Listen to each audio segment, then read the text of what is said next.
His voice built one of the greatest groups in music history. Tell you it was just my imagination. That falsetto was Motown at its most pure. And when he died, 52 years old, back in Birmingham, Alabama, most people knew only a fraction of what he'd been carrying. This is what they never told you. Not just how Eddie Kendricks died, but everything that made that death so painful. People moving out, people moving in. Number 10, the voice and what it built. The way you struck me off my feet. Here's what most people get wrong about Eddie Kendricks. As pretty as you are, you know you could. They think of him as a voice, just a voice, that high, effortless falsetto floating above everything else on those Temptations records.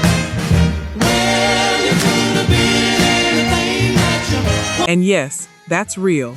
But I want you to understand something right from the start. The voice was the last thing.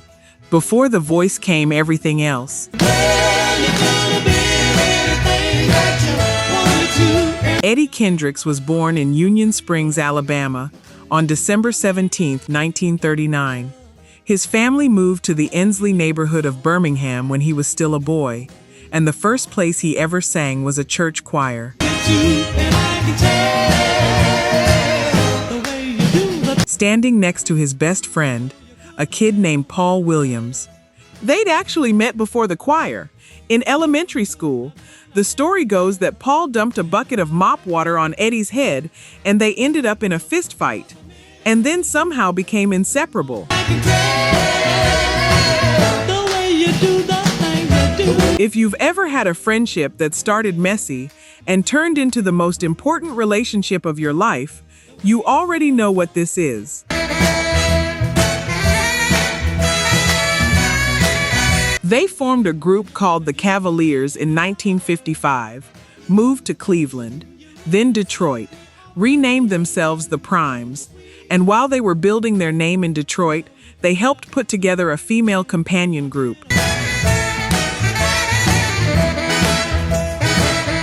A sister act to run alongside them. You know that sister group as the Supremes. Sit with that for a second. The same Birmingham kids who became the Temptations helped create the conditions for Diana Ross and the Supremes. Two of Motown's most iconic acts share the same root. Two boys from a church choir in Ensley. When Eddie arrived at Motown as a founding Temptation, he wasn't just a singer. He created the vocal arrangements, the actual harmonic blueprint of how the group sounded. He designed the wardrobe. He co-wrote songs.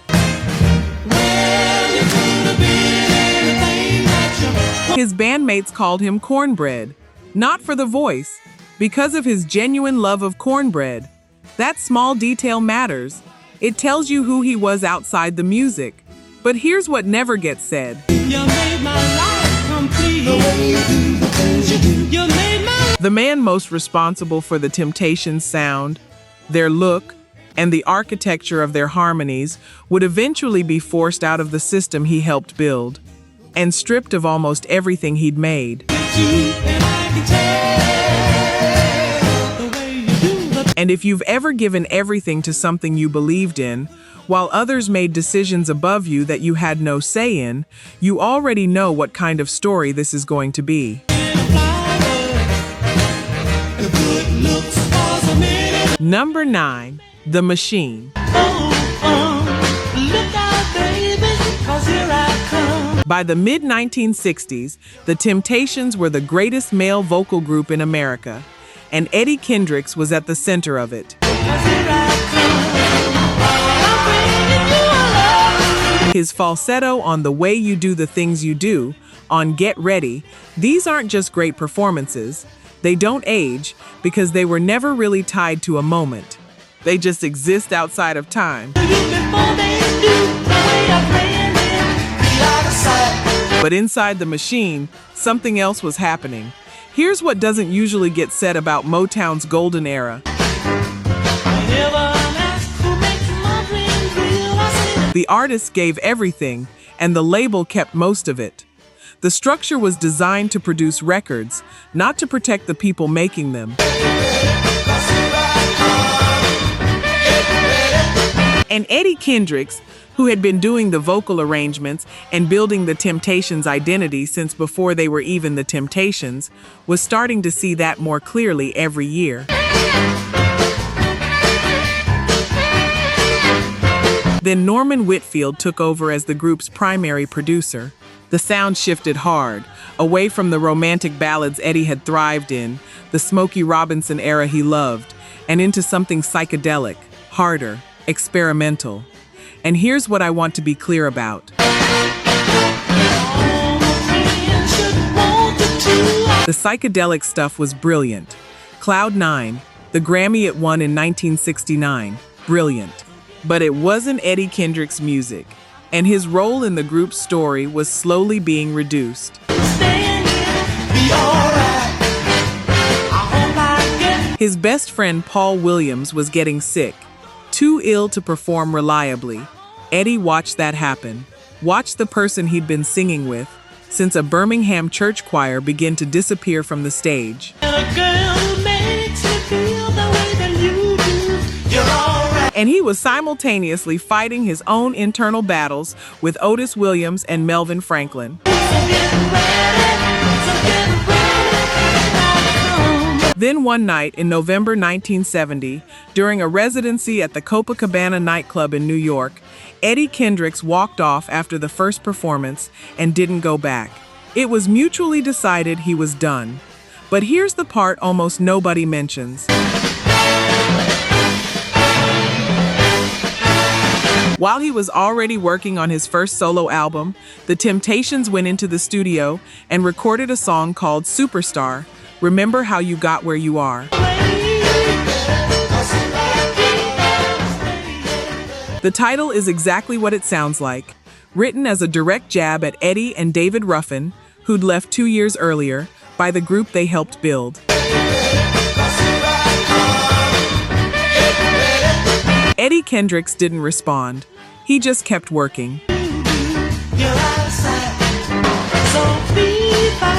Real talk. Only 9% of you are subscribed. That hurts. We're spending hours digging through archives, fact-checking every detail, bringing these stories back to life.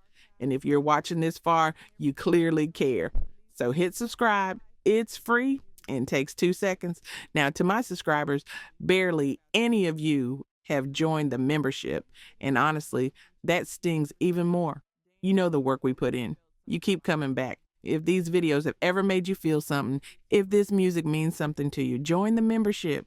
It's one coffee a month and it's the only way we keep this going. Let's build this together. All right, back to it.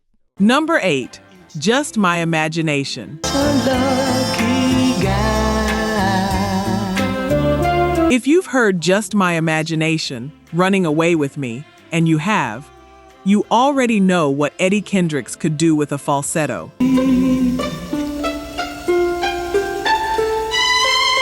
That voice, stretched impossibly thin and perfectly controlled, riding over a bed of strings.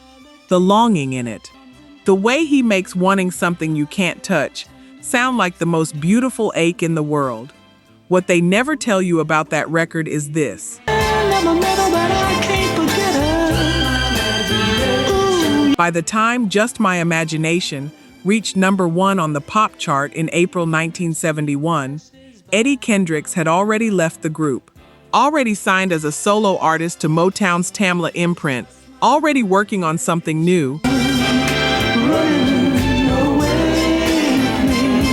His greatest Temptations moment was playing on the radio while he was somewhere else, starting over. The voice that built the song wasn't in the room when the song hit the top.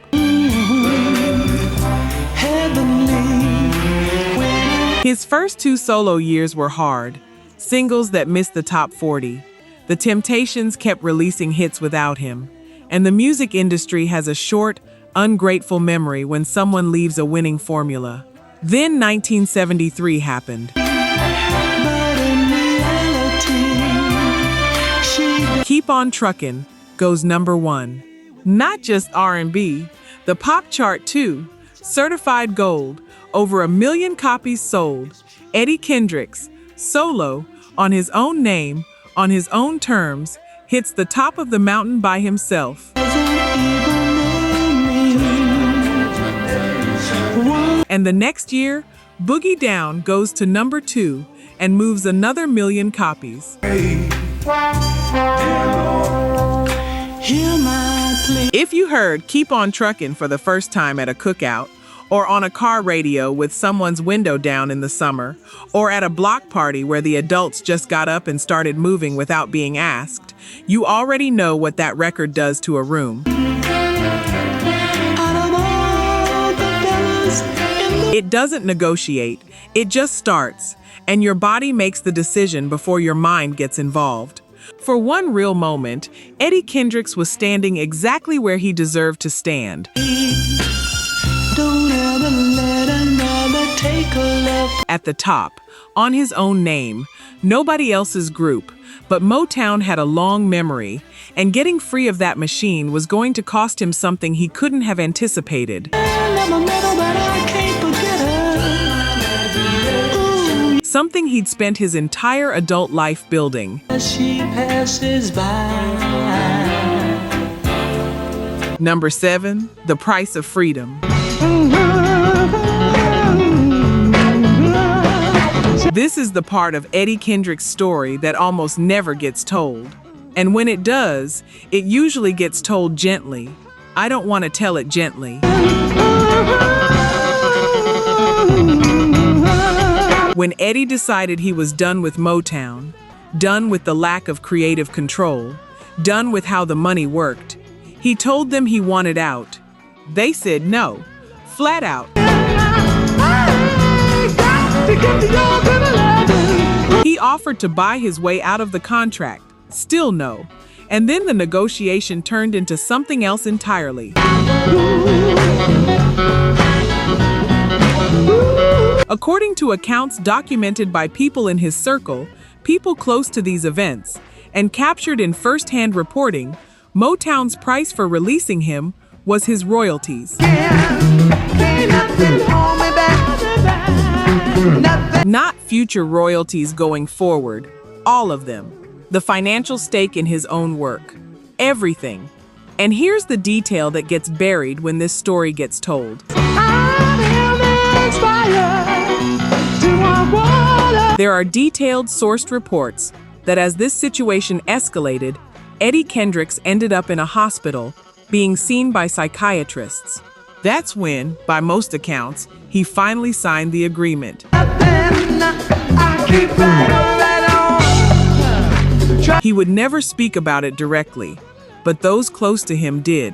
One account put it plainly. After 10 years with Motown, he didn't trust anyone in that building anymore. Eddie Kendricks walked out of Motown in 1978 with no royalties, signed away, gone, keep on truckin', boogie down. Everything he'd made would continue generating income. He wouldn't see any of the future earnings. He moved to Arista Records, then Atlantic. He kept recording. But now he was competing without the machine, without the infrastructure, without the promotion, and without any income from the work that had made his name known in the first place. If you've ever worked somewhere and built something real, then left with nothing while they kept everything you made, you know what this does. Not just to your bank account, to the part of you that believed the work meant something, that it would be honored. Eddie Kendricks knew what his voice was worth. Motown just made sure he couldn't prove it. He left with his voice and almost nothing else.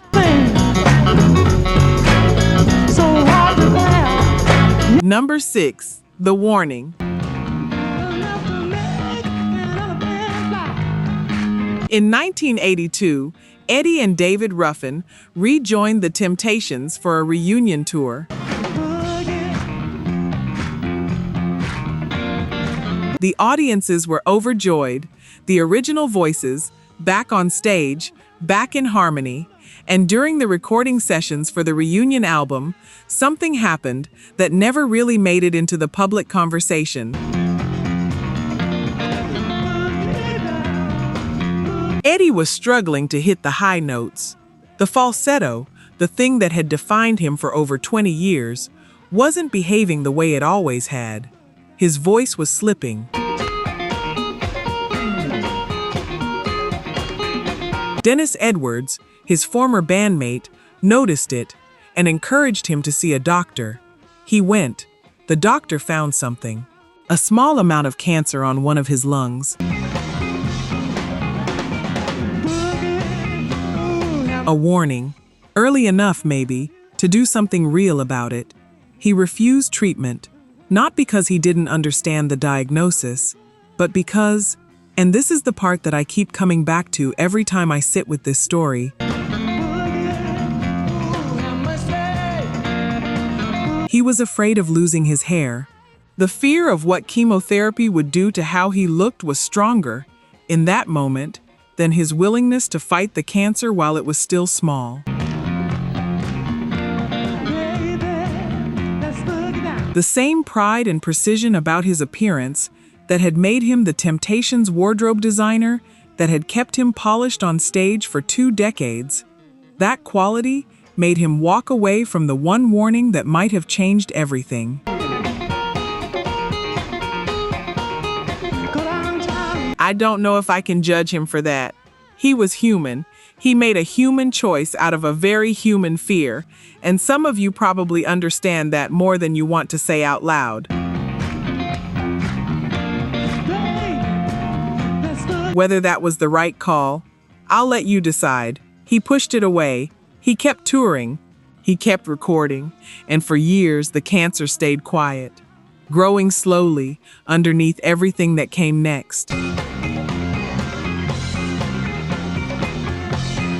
But cancer doesn't negotiate. It doesn't wait until you're ready, and it doesn't care how good you look. In 1991, it came back. This time it was loud.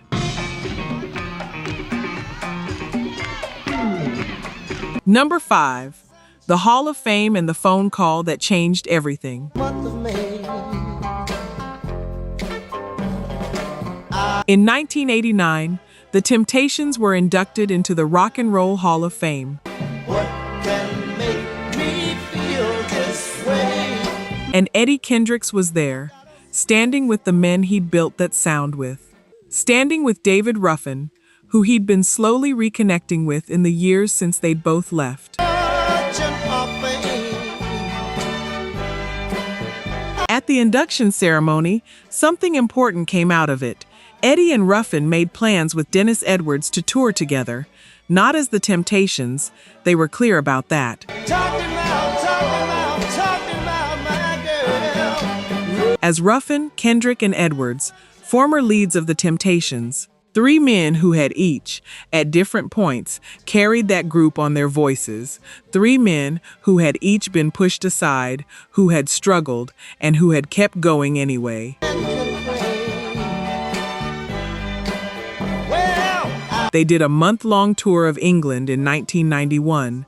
It grossed close to $300,000. These men, written off, commercially past their peaks, navigating everything life had thrown at them, were still filling rooms, still connecting with people who knew exactly what they were hearing. Well, I guess you said. And then on June 1, 1991, David Ruffin died, 50 years old, crack cocaine overdose in Philadelphia, gone. Make me feel this way, my girl. The man who had convinced Eddie to leave the Temptations back in 1970, the voice that had been the counterweight to his own, Ruffin's raw, anguished gospel against Eddie's floating falsetto, gone. Eddie Kendricks knew that going to Michigan for the funeral meant he would be arrested. There was a warrant out for him, $26,000 in back child support. He knew exactly what was on the other side of that door, and he went anyway. Some of you know what it means to show up for someone even when it costs you something real. When you know exactly what's waiting for you, and you go through that door anyway, not because you're unafraid, but because this person mattered more than your protection. What can make me feel this way? That's who Eddie Kendricks was, and the world was about to make sure that choice had a price. Number 4, the arrest. Girl has found another and gone away. He came as a pallbearer. That was his role, to carry his friend one last time. Outside, but everyone knows that a man. At New Bethel Baptist Church in Detroit, Wayne County Sheriff's deputies were waiting. They told Eddie Kendricks, right there, before the service even started, that there was a warrant for his arrest. My eyes search the skies, desperately for rain. And they made clear what was coming when the funeral was over. He carried David Ruffin to rest anyway. When it was done, when his friend was buried, they took him in. Sunshine. He was released that same day, pending arraignment. $26,000 in back child support. He owed it and he didn't have it. Now pause on that picture for a second. Oh, that I'm crying when I go out. One of the founding Temptations, a man inducted into the Rock and Roll Hall of Fame 2 years earlier, a man whose voice is woven into some of the most beloved music in American history. Arrested outside a Detroit church for a debt he couldn't pay. That picture tells you exactly where Eddie Kendricks was in 1991. The industry had taken his royalties. His commercial peak was behind him, and even the touring income, the road work, the shows, wasn't enough to cover what the courts were asking for. So day after day, I stayed locked up in my room. 3 months after that funeral, the official diagnosis came: lung cancer. Not the quiet early warning from the 1982 reunion sessions that he'd refused to deal with. But I wish it would rain. Oh, yeah. This time, loud and undeniable, and well past the point where a simple decision could have changed it. Late in 1991, he had surgery. One of his lungs removed, trying to stop the spread. He told people publicly it came from 30 years of smoking. He didn't hide from it. He addressed the rumors directly. There was speculation about HIV and drug use. He was clear. It was cigarettes. Oh, yeah. People, this hurt I feel inside. His words, his truth. Even at this point in his life, he was still making sure the record was right. And then he did something that shouldn't surprise you anymore. My eyes search the skies, desperately for rain. He went back on the road. To the world outside my tears, I refuse to. Number 3, one lung, still standing after the surgery. The medical recommendation was rest, recovery, time away from performing. Eddie Kendricks went back on tour through the summer of 1992 with one lung. Still stepping onto stages and delivering the music that had defined his entire adult life, because the stage was the one place in this whole story where Motown and the royalty agreements and the back child support and the cancer didn't follow him. When he was performing, he was just the voice, and the voice was still his. During this same period, while recovering from having a lung removed, while still touring, he was also fighting Motown in court. Filing suit, claiming royalties that had been withheld beyond even the rights he'd already surrendered. The man who'd been forced to sign away his future royalties in 1978 was now, while dying of lung cancer, trying one more time to make it right, to collect something from the catalog built on his voice. Let that sit for a moment. Suing Motown, with one lung, still performing, still correcting the public record about what was killing him from every interview he gave. And here's what I think about when I sit with this. He never stopped fighting.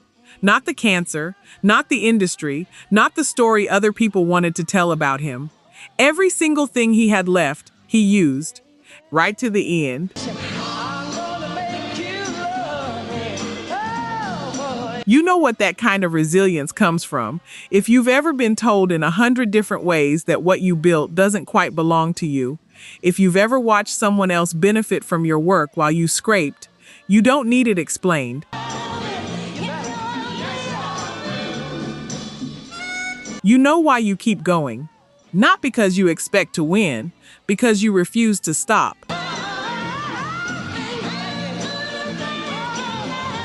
By September 1992, his body finally said no. He was hospitalized on the 25th. The cancer had advanced. He had stopped responding to treatment. The hospital spokesman described it plainly: advanced stage lung cancer. Nothing left to do. Number 2, Birmingham. October 5th, 1992. Baptist Medical Center, Princeton, Birmingham, Alabama. The same city he'd left as a teenager, a church choir kid in Inslee, with his best friend Paul Williams, heading north with a dream neither of them fully understood yet. Saving souls and all the time leeching. He came back to it at the end, when there was nowhere else to go. Eddie Kendricks died at 52 years old. He was survived by 3 children. One of them he had named Paul, after Paul Williams, the boy he'd grown up singing beside since elementary school. The boy who dumped a bucket of mop water on his head the first day they met and somehow become the closest person in his world. Paul Williams had struggled through years of illness inside the Temptations, left in 1971, and was found dead in Detroit in August 1973. He was 34 years old. Eddie had even tried to produce Paul's solo material in those final years, trying to give his best friend one more chance. That single was never released. And Eddie carried that loss for nearly 20 years. Heard some talk about Papa doing some storefront preaching. When his son was born, he put Paul's name on him so the memory would hold. Martha Reeves, his close friend from the Vandellas, said he had one of the prettiest tenor voices she'd ever heard in her life. 4 tribute concerts were held in Los Angeles 2 weeks after he died. Bobby Womack, Chaka Khan, Mary Wilson, Vesta Williams. They sang the Temptations songs, they sang his songs, and the people who loved this music came out. They showed up the way the industry never fully did. And here's what still gets me. Tell me the truth. Mama just hung her head and said, son. In 2013, 21 years after Eddie died, the Temptations received the Grammy Lifetime Achievement Award. His voice is on those records. His arrangements shaped that sound. His vision helped make those songs what they are. He wasn't there to hold it. He was never going to be there. If you're thinking right now of someone whose work got used up and returned too late, you're not alone in that feeling. And you don't have to explain it to me. Mama, I heard Papa call himself a jack of all trades. Number 1, what they never told you. A tooth for a tooth, vote for me, and I'll set you free. This is the full picture, the one that rarely gets assembled in one place. They never told you the cancer showed up in 1982, during the Temptations reunion sessions, when his falsetto first started to slip.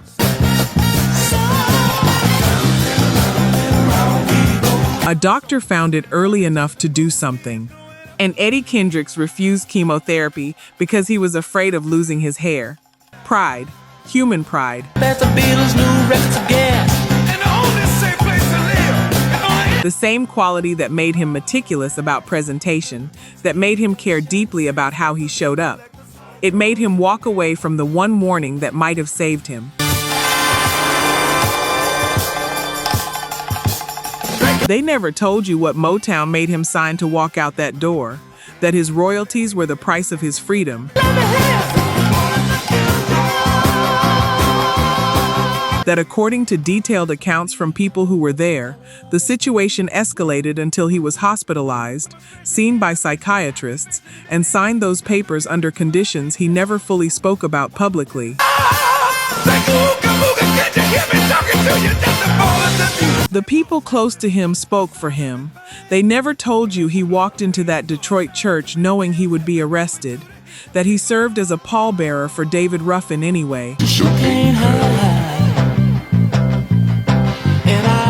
That loyalty, the kind that cost you something real, in front of people, in the moment, mattered more to him than his own protection. They never told you he performed with one lung through the summer of 1992, that he was simultaneously suing Motown for withheld royalties, that he was correcting HIV rumors from a hospital bed, still trying, right to the end, to make sure the truth got through.